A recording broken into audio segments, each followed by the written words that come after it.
Okay. All right. I got another light, so hopefully the lighting is a bit better now. Sorry about that. Got my tea. Now let's start chapter 3. Cosmo, what are you doing? The cat was being stupid. Okay. Chapter 3. The Burninator. As Queen Rachel journeyed from the unpleasantly pungent smell of bird shit, she sighed. Surely the rest of my journey will go smoothly after that. Unfortunately, Queen Rachel did nothing short of jinx herself. Help! Help! Cried a distressed voice. Rachel nudged her horse to a canter in search of the poor soul in need of assistance. As she approached the voice, she saw smoke. A lot of it. This was not good. I just love the picture. Yeah, Pom Pom and Homestar and Marzipan. Oh, I wonder what's gonna happen. A group of peasants emerged from the smoke, coughing profusely. Queen Rachel approached the first one she saw, a woman about her own age. You there, what happened? What's going on? The peasant looked up, saw her, and sank low to the ground. My queen, just who we need in this great time of need. You must help us. Something is out there. Something is burninating the countryside, the peasants, even the thatched roof cottages. Thatched roof cottages! Queen Rachel sighed. It was just as she feared. Please, my queen, the village elder said we must tap a chinchilla with the Pontifex Maximus. Do you happen to have any handy? The peasant cried. Of course I do. What kind of queen would I be if I didn't? Of course I do. What kind of queen would I be if I didn't? But before you celebrate, that's unfortunately not what you need. See, that's for getting rid of a dragon. See, yelled an elderly peasant man in the crowd. I told you I saw a beefy arm. It's a man, I say, a man.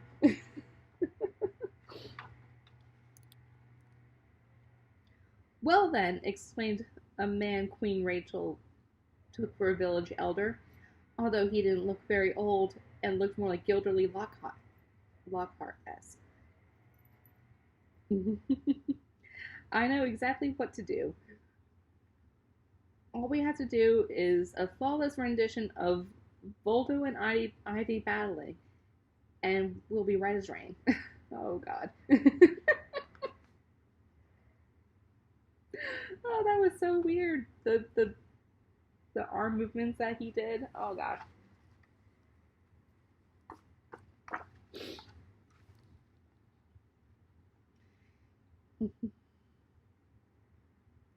You're right. You're right.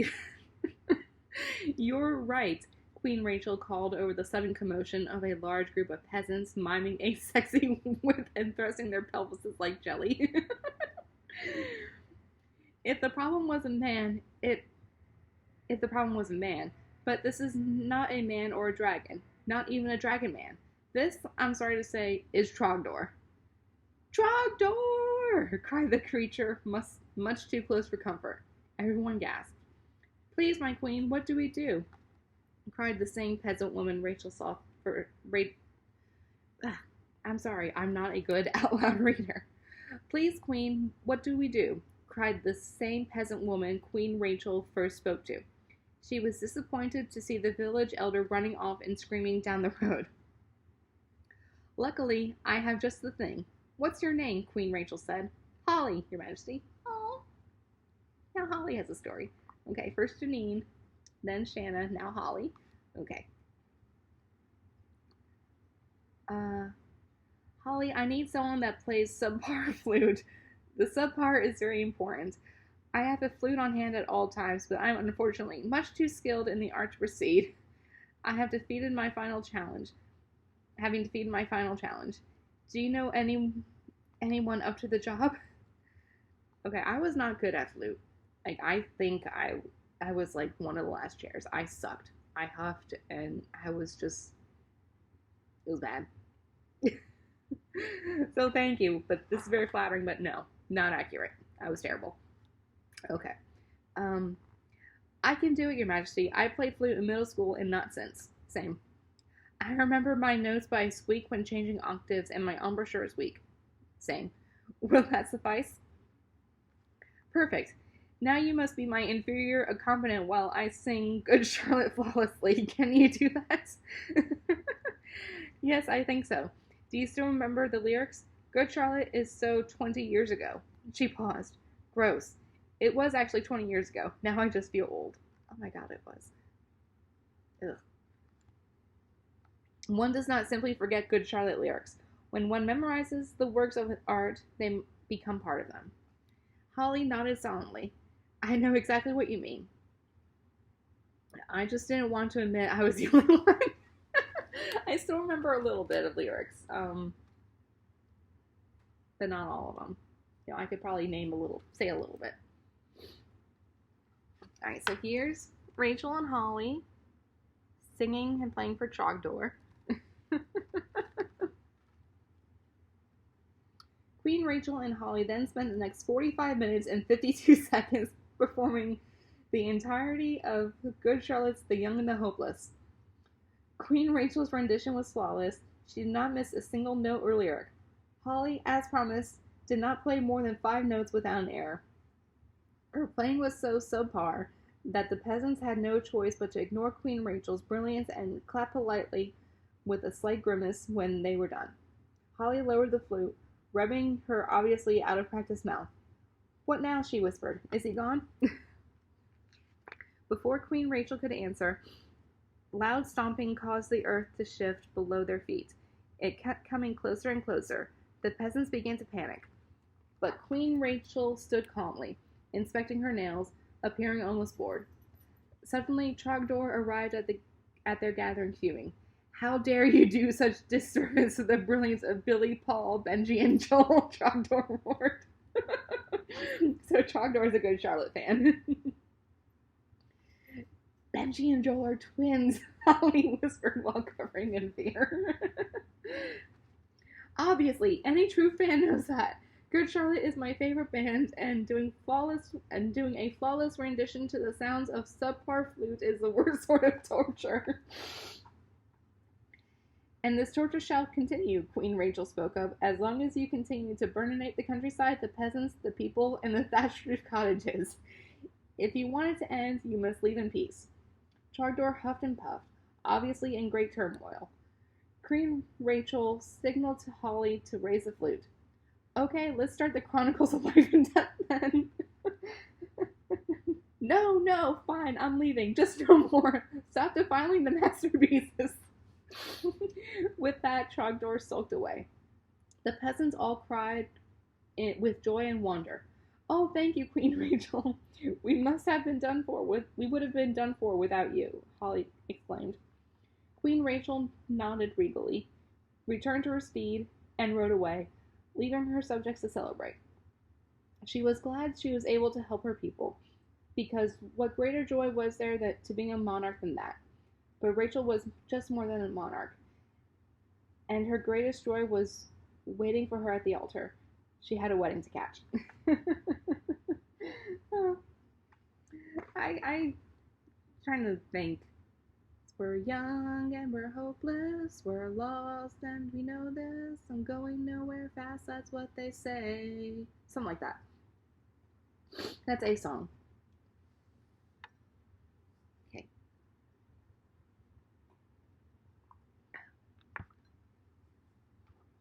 All right. So I want to take a break or read chapter 4? I'll do chapter 4. Chapter 4 story. All right. Chapter 4. The Wastelands of Poutine. I've had poutine a couple times at I don't know, there's some pub sports bar thing around here that did poutine, and I got it once. It was really good. Probably didn't compare to authentic Canadian poutine though, but I liked it. You have a beautiful, landscape here. Nice ink painting. Looks like. Right. Queen Rachel hiked long and far until she summited at a crest, only to look upon a snowy expanse. The forests were dark and illuminated by only the glint of stars off the ice. All color had been bleached from the landscape by the oppressive grip of winter. Clearly, she had made a wrong turn during her arduous journey, for this was undeniably the Northlands, far from her wedding. Uh-oh. Took a wrong turn at Albuquerque. She shivered and crunched forward through the snow. Perhaps someone here would give her directions.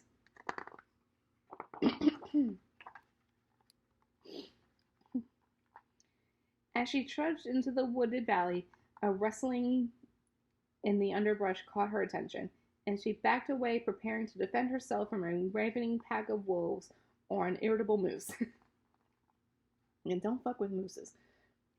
To her astonishment, out leapt a flannel-clad woman waving her arms wildly. It was Mare Freeze. Oh, this is Jessie's chapter. Oh, thank goodness, you're here at last, Queen Rachel. Perhaps you can save us, cried the visibly distraught villager. Whatever is the matter, Mare Freeze? Inquired the bemused queen. Your Majesty, it has been nearly 6 months since we have seen color, and we have been so Your Majesty, Your Majesty, it has been nearly 6 months since we have seen color, and we have become as desolate as our surroundings. Oh, that's awful. There's Mare Freeze popping out from behind a tree. Hello. Like she was just hiding there. Waiting for someone to come by. Or maybe she lives in the tree. I don't know. Alright. Now take a sip of tea. Queen Rachel gasped. How awful! Half a year without color. Of course I must help you, but how? Gasp! She accepted a cup of hot tea with which the mare had seemingly produced from thin air, and sat down in the snow to think. After gazing into the middle distance for a time, she jumped to her feet in excitement.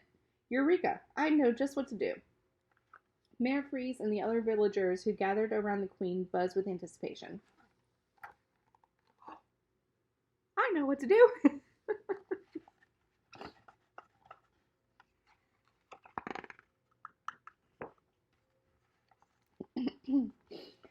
Queen Rachel climbed up the nearest hill and plucked 2 of her gorgeous curls. With a graceful wave of her arms, the curls rose to the skies, sparkling with energy, and the heavens came to life.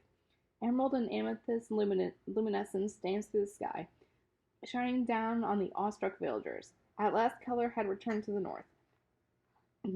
Thank you, Queen Rachel. Please join us to celebrate with a feast, said Mare Freeze, who had toppled over the snowbank while craning her neck to see the lights. Queen Rachel enjoyed a hearty repast of poutine and ketchup chips with Mare Freeze. Yes, ketchup chips! And her constituents, but she soon had to bid them farewell to continue her journey. Asking for directions had resulted in an avalanche of conflicting advice, so she politely thanked the crowd for their kind assistance and promptly ignored their guidance. She waved goodbye and followed her snowy footprints as quickly as she could manage, and the dancing lights above illuminated the way. Oh, made the Northern Lights. That's so cool. Oh, that's a bucket list item I have to, see the Northern Lights. I'm sure that's everyone's bucket list item, one way or another.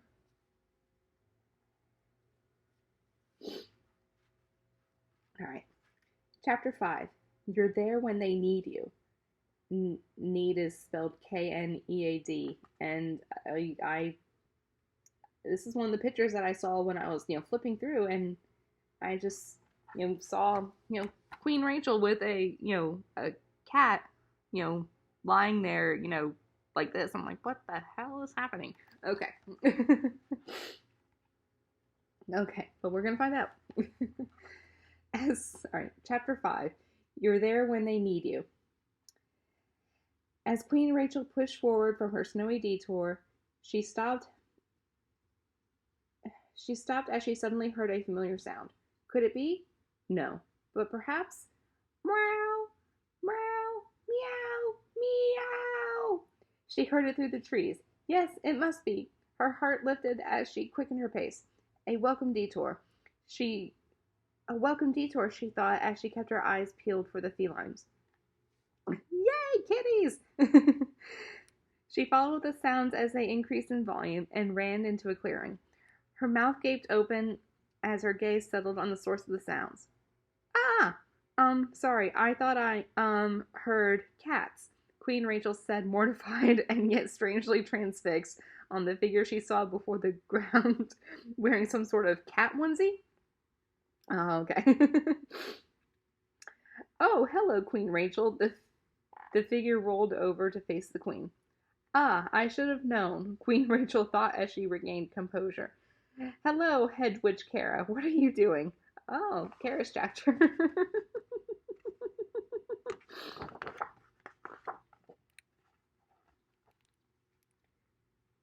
The Hedge Witch grinned shamelessly, clearly ignorant of the strangeness of the situation she was found in. One of my cats needs me when I make cat noises back at her. Ah, Queen Rachel said understandingly, not one to judge, for everyone knows that a cat needing is indeed one of the greatest things. It is. Except when they need you right on the nipple. That stuff hurts. It does. Queen Rachel looked around. So where is she now? Oh, Nagi? She's over there in the trees. I was trying to coax her back to me, Kara said. Oh, I think she's coming over since you're here. Want to lay down with me? Maybe she'll need you too. Never one to pass up on an opportunity to get needed, Queen Rachel happily laid down next to her odd but benign friend. There was always time for cat biscuits. Soon enough, Queen Rachel felt cat whiskers and a nose sniffing at her hair. Nagi gingerly stepped onto her stomach and started kneading her. Queen Rachel closed her eyes in content and smiled. Aw, so lucky. She always takes her sweet time getting to knead me. She must like you, Kara said. After Nagi finished her biscuit making, the hedge witch materialized some toys out of her onesie pocket, and the pair began entertaining the fur babies who had gathered until they were tuckered out. Oh, don't you need to get to the castle? Kara questioned apologetically for a while. Oh, yes, the time is getting nearer. Queen Rachel stood up as the cats meowed and pawed gently at her to stay. I'm sorry, sweet babies, but I'll come back to play with you again soon. She waved to the hedge witch and the cats as she made her way back on track. As awesome as the kittens were, she had something more special waiting for her. Me and Kara playing with the kitties. I love that. Meanwhile, Cosmo's asleep on the chair. He doesn't care. He doesn't give a fluff. No fluff's given.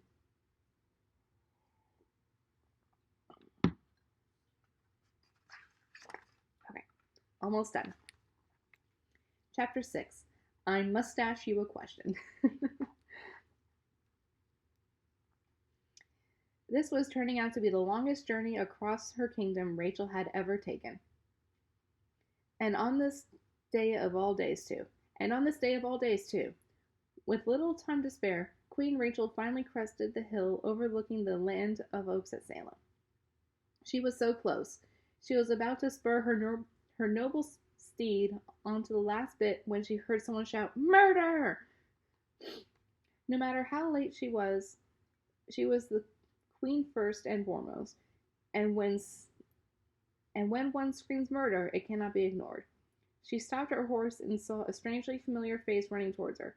Yes, it looked actually like Kara, but no, that's not right. This stranger had a glorious mustache. The hedge witch, she remembered, did not. She would not forget a wondrous mustache as this. Murder! The Kara look-alike cried again. Where? The queen demanded, and followed the stranger at a run back down. I can't read. Where? The queen demanded, and followed the stranger at a run back down the hill to the scene of the crime. But was it a crime? The supposed dead body was moving and yelling obscenities. Son of a bitch, I'm fucking dead, for fuck's sake. I had so much to goddamn live for, goddammit. This is quite of an asshole way to go to, let me tell you. Now, Queen Rachel was very confused. Not only was this person not dead, or even injured in any way. Oh, laptop. Laptop. Wake up.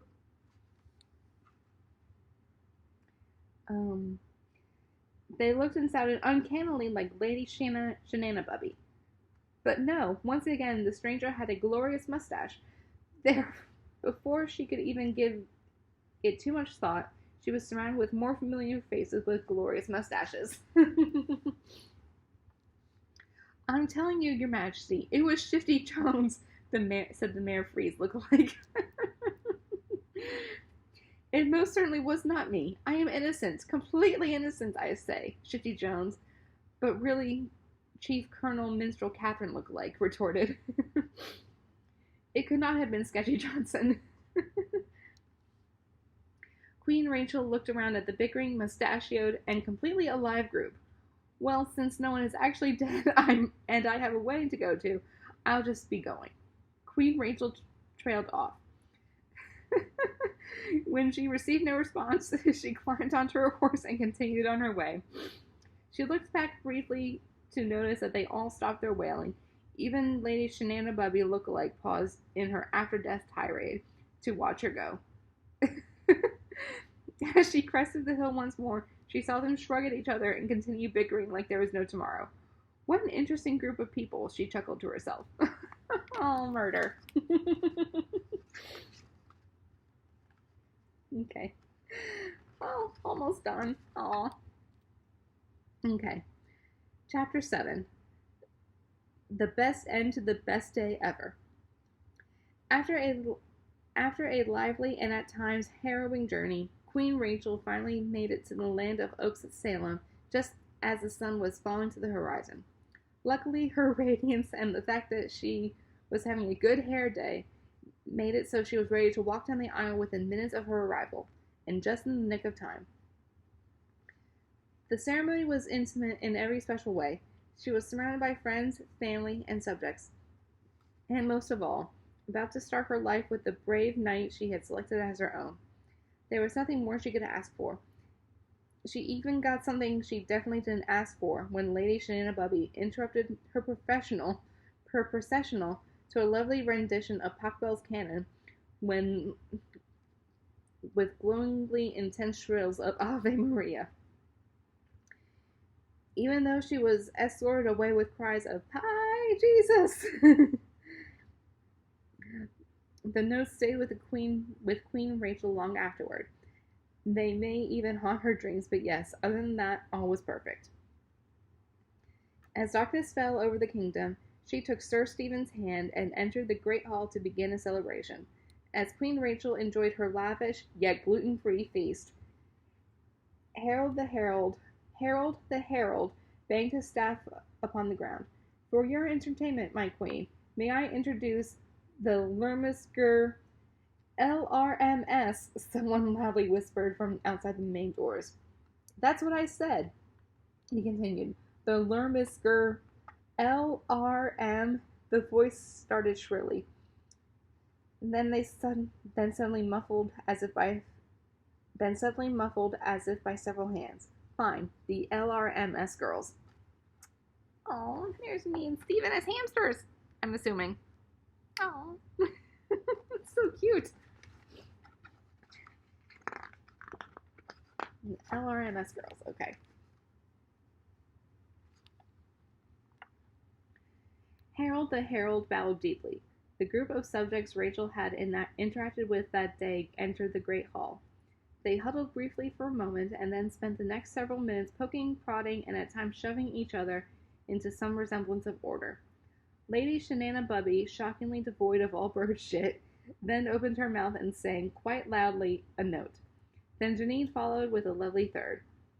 The rest of the group then provided some variety of the last note of the chord, making it sound melancholy, like nails on a chalkboard, and strangely beautiful all at the same time.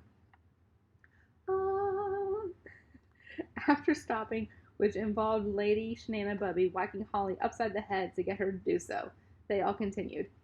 Happy, happy birthday from all of us to you. We wish it was our birthday so we could party too. Happy, happy birthday. May all your dreams come true. Ahem, Harold the Herald interrupted. Her Majesty's birthday is tomorrow. This is her wedding.